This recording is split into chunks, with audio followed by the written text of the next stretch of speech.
We were working boring jobs on a path to an even more boring life. We decided to drop everything and go on the wildest journey of our lives. Survival wasn't the only objective.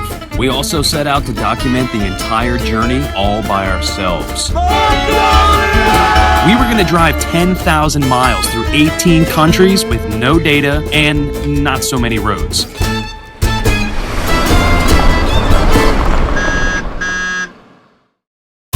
When we last left you, we had just made it through the Pamir Highway and into the Tajik Pamir Mountains. Tajikistan continues to be great to us. This time, we were guests of honor at a local celebration. Now that we're getting deep into the Pamir Mountains, the rapidly changing climate is not quite as friendly as the locals. We got the car stuck in the middle of nowhere, but we were lucky enough to have found help just minutes before total darkness. This valley is massive, and after a good 30 minutes of patiently searching, we found our lonely car in one piece. This is the second time getting stuck while off-roading, and I'm sure it won't be our last.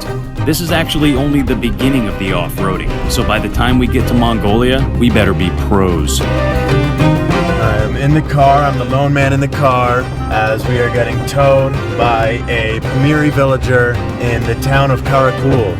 We're now finally got towed properly by a man with a big truck who hasn't said a word to us and doesn't even really seem to want to look us in the eye. But the job is getting done, and now we'll be spending the night in the town of Karakul. I wonder if this guy knows just how grateful we really are.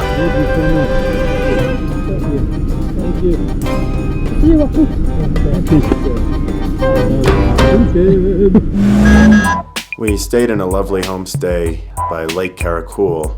Probably 5 kilometers from China, you can actually see the fence right outside that marks the neutral zone. It's freezing here. We woke up to a dead car once again. It's always for a different reason, and it always scares us the same. Hopefully we can get out of this one.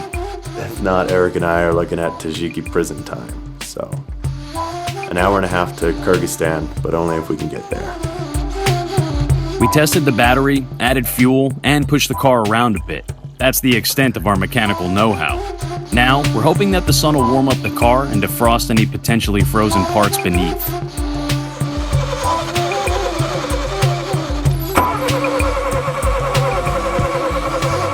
Nothing. Then put here and start. There is some small energy. Work. Holy Tajikistan, we're in luck.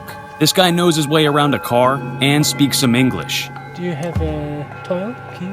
Great that we can understand this guy, but bad that the car still won't start after we've tried everything he told us to. The only other thing left to try is a rolling start. Let's see if these guys will help.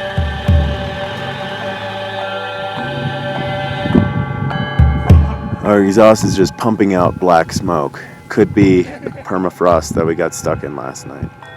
Well, something's happening, that's for sure. The tow truck isn't turning around, and it's starting to feel a little strange.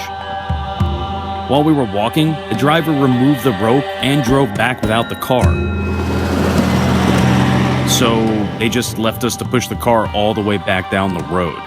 Is this some sort of punishment? Whether they like us or not, these guys seem to like the challenge of getting the dead car started for the helpless Americans. Last but not least, the mechanic removed the air filter and told us something might be wrong with it. Yesterday we put that in new.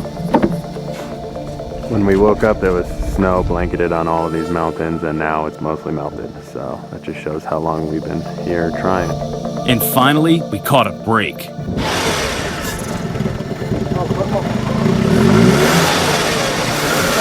Problem of the day is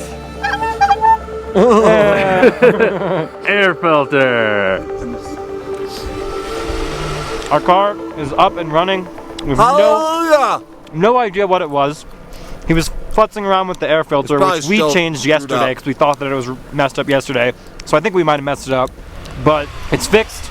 We're on the road to Kyrgyzstan. We gave them some money, some sausages, some cigs, some vodka. We're all friends. We're ready to go. We're gonna get it out of this country, and then we're gonna figure out what we do next. Yeah. Just before we set off, we found this huge set of horns laying in the dirt. This is a symbol of perseverance. We aren't going to let any more trouble hold us back, and we're going to plow through the Pamir Mountains full steam ahead. Now that we're back up and running, we have to book it to the Kyrgyzstan border before the end of the day to avoid incarceration. One of the more amazing feelings about driving through the Pamir Mountains is that once you enter them, you just realize how tiny you are. Just driving through these mountains with this little purple car, you realize you have almost no control over your situation. You just got to keep driving through, but you're really at the mercy of the elements, as we've seen a few times already. But you really feel tiny driving around on this rooftop of the world. This car trouble has eaten up a huge chunk of the day, but at least we're learning lessons. We're in a hurry to get out of Tajikistan before our visas expire, but we just can't pass up this opportunity to step into the Chinese no man's land. This barren stretch of desert goes on for hundreds of miles around China to separate it from its neighboring countries. We didn't really know what to do to commemorate this visit, but when in doubt, take a selfie. So much for that Great Wall, am I right? Yeah, this wall wasn't so great after all, huh? Doesn't look like it looks in the pictures. We snuck into China,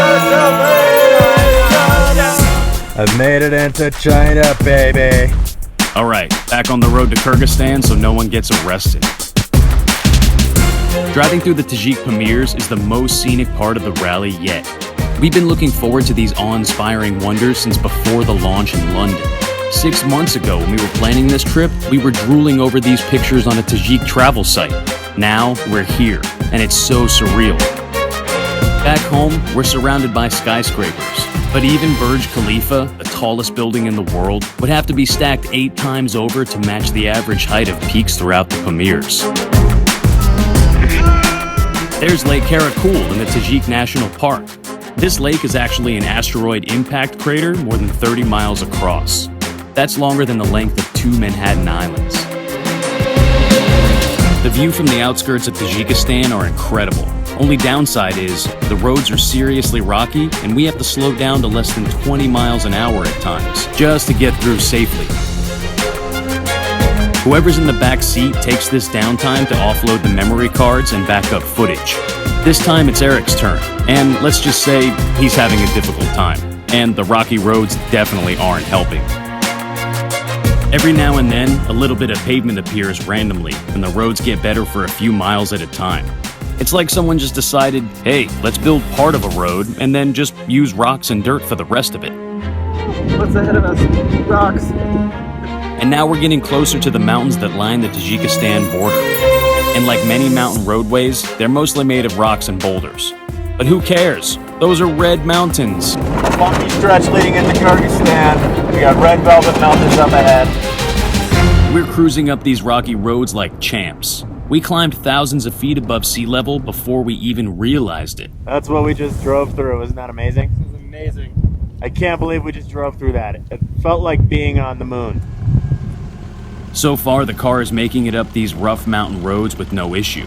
But the roads are also getting steeper as we drive, so we'll have to slow it down even more. Despite the slow crawl in areas, we are making good time to Kyrgyzstan, and we're finally approaching the no man's land between the border of these 2 countries.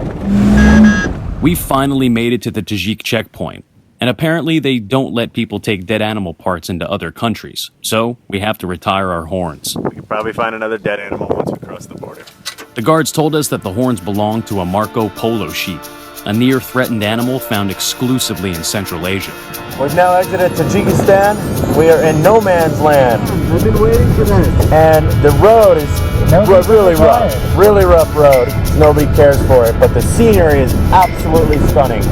Greens and reds and snow-capped mountains and every color you can imagine we're seeing. But there's about an hour of rough road between Tajikistan and Kyrgyzstan that is nobody's. So it's a terrible place for your car to break down. Tajikistan has been extraordinarily great to us. In just 5 days, we've driven the Pamir Highway, survived a beautiful and treacherous stretch of the Pamir Mountains, and we stayed with some of the kindest people we've ever met. Plus, we made a friend for life, and we were guests of honor at a stranger's baby shower. Thank you very much for your good words, and I wish you very happiness in Tajikistan. It doesn't really get much cooler than that, and there's still 2.5 weeks left on the rally. We got some incredible news right before we crossed out of Tajikistan. There were some bikers going the other way that told us our old friends, the Breaking Khans, we haven't seen in about 3 weeks, just crossed the border about 4 hours ahead of us. So we're only half a day behind our old friends, and maybe we'll see them in Osh tonight. We're very excited. We're witnessing some of the most breathtaking 360-degree landscapes yet, and we have about 200 kilometers of this to enjoy on our 3.5-hour ride to Osh. Osh is the oldest and the second largest city in Kyrgyzstan, and we can't wait to see it. New Country Day! New Country Day! And today we've entered Kyrgyzstan! Kyrgyzstan! We went right through, barely any check at all, except Alex showing his gun picture to the first customs guard. 3 stands down, 2 stands to go. Kyrgyzstan! Look at these mountains! Oh my God! We can swing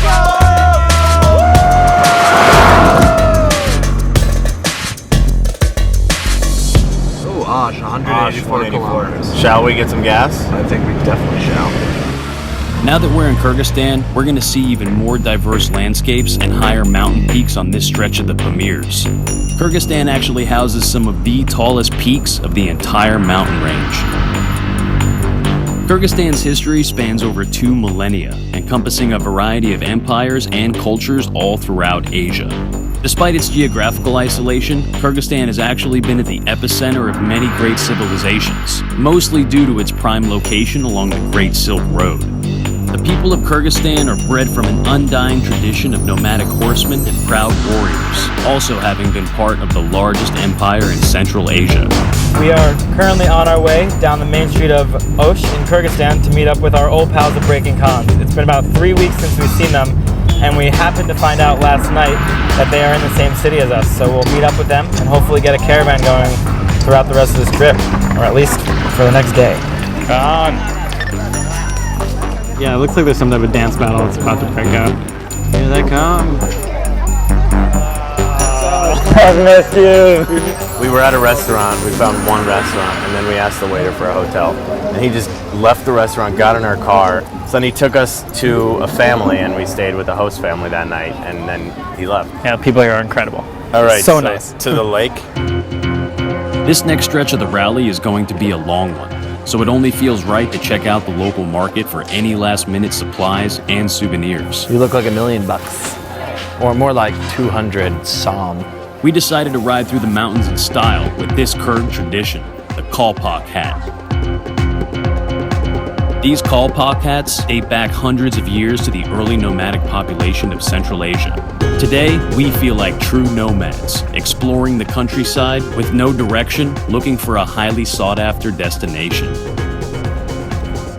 We made it to Kyrgyzstan with more than 5,000 miles under our belts. Now, we get to reward ourselves with a caravan of awesomeness through the rest of the Pamir Mountains with our friends in Breaking Khan. We have no idea what to expect, nor do we really know where we're going. We just know that we need to travel northeast to get to Kazakhstan, and beyond that, we really don't know much more. Look at this. You don't even have to be sitting in the car with us to feel how steep and rough these roads are. This is worse than most of the Pamirs. In order to not go rolling backward down this hill, we have to maintain a very steady throttle and apply absolutely zero brake. Giant cliff to our right. That is a long way down. A long, beautiful way down. These roads are also taking a toll on our car. The bumper is coming loose and we can hear rattling all around us. We have no idea where we are. We're hours from where we need to be. And we're on some of the worst roads that we've had on this whole rally. And the worst part is these roads don't have names, so we don't even know where we are. While we were fixing the bumper, we were lucky enough to have someone stop and help us with the map. This is actually the second person to stop and help, but we still aren't getting anywhere. That's where we are. We're in like the middle of the mountains, like not on any road. So can we go this way? Are we not on the map? He's pretty much telling us the same thing the first guy did. He said we're going the wrong way and we have to go all the way back In the around. middle of nowhere in the Kyrgyz countryside, and last 2 cars to have passed us, both trucks, honked at us vehemently and pulled us over and told us not to go this way and to go to Bishkek instead. But we've pressed on, and now we are legitimately stuck and there are no roads. We're about 100 miles away from the lake we were trying to get to with about 2 hours left of sunlight. So, we were just hanging out, minding our own business, when these 2 horses came out of nowhere. It started off peaceful, but in an instant, it was all-out chaos. Whoa, oh my god, we are in a bad spot right now. We have no idea what's going on right now, but we are definitely dead center in the middle of some serious beef. Is that thing running? What? She just ran right past. Oh, they're coming back! They're coming back! They ran right past. I'm moving the camera so much. They're just toppling over gates, going through everyone's yard. I feel bad witnessing this. We are in a dangerous position. Whoa. They just went at each other. I didn't even know horses fight like that. Is that territorial? That's horseplay. The horses eventually took off running in opposite directions, and the fight ended as quickly as it started. When they get real close to you like that and they're pretty violent, you notice like how powerful these animals are. It's pretty insane. That kick to the face Yeah. that one of them took, knocked the other one out. it would have killed any of us. Yeah, instantly. They're big animals and they charged right past us and they could have easily brushed into the car. They didn't even notice us here. After the horse fight, we thought we'd get back on the road so we aren't sitting ducks for the next batch of angry steeds. On our way back to the main road, we have a chance to ask a third person for directions. Third time's a charm. And I pointed to the map and I said, "Is this where we are?" And he said, "Yeah." And I said, "And that way is," I forget the name of the town. And he was like, "Yeah, that way." And I was like, "Can we go?" He's like, "No." So we have to go back this way. We set off and retraced the road in which we came, and because the roads are so unforgiving, the bumper finally let go. We could hear it dragging through the rocks behind us. One good thing about having to stop and tear off the bumper is getting a chance to ask yet another local for some directions. Salam. Thai.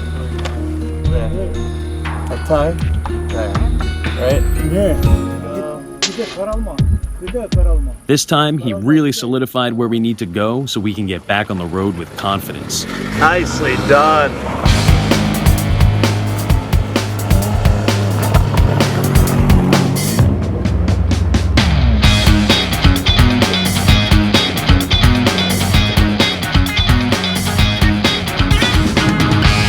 Unfortunately, our delay this afternoon wasted quite a few hours, and we aren't going to make it to our destination before dark. The sun is setting quickly, so we decided to stop for a meal and also try to find a place to sleep. Oh, where are you eating dinner tonight? I don't know. Just the local yurt.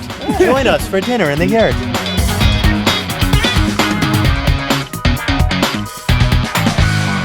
So we asked enough times, and the restaurant is allowing us to stay here and sleep here in the yurt tonight. I don't know that they've ever done this before, but if you really ask anyone hard enough, it's very hard for them to say no.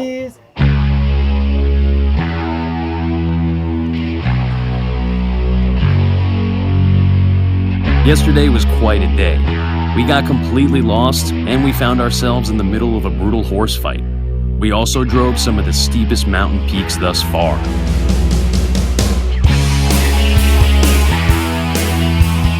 Today, there's still plenty of peaks peering down on us, and we also get to see some really cool lakes and reservoirs lining the roads in this part of the country.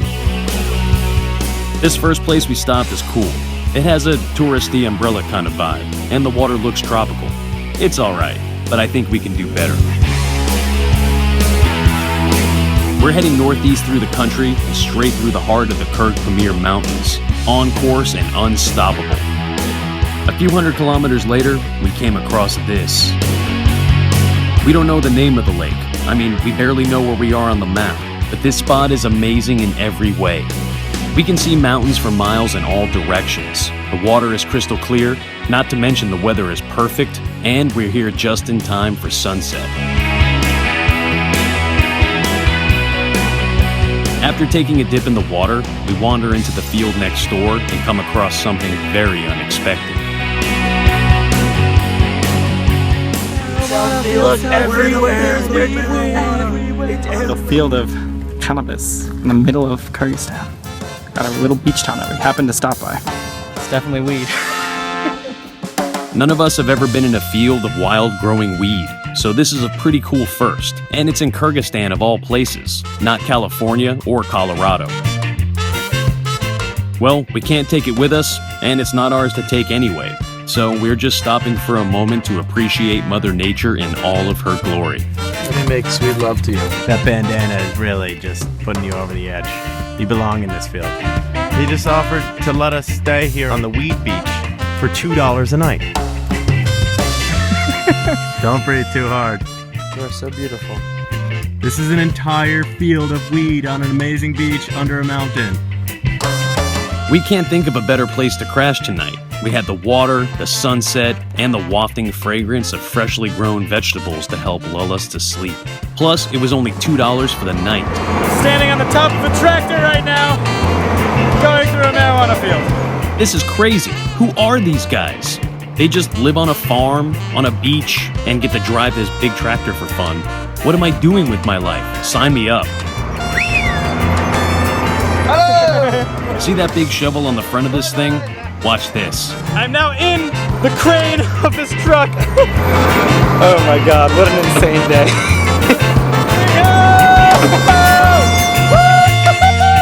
At full height, Alex is a good 15 feet off the ground, and he isn't strapped in. Definitely don't try this at home. Just another day on the Mongol Rally. Today was an incredible day, and even though we really wanted to sleep in this weed beach wonderland, we decided to drive into the night to get a jump start on the road to Bishkek. What a magical and memorable day this was. All the fun and excitement of the rally packed into one day. And we had some of our closest friends on the rally with us to enjoy it. My shorts are now blatantly covered in cannabis powder. Let's just hope we don't get pulled over by any police while I still have this powder on my shorts.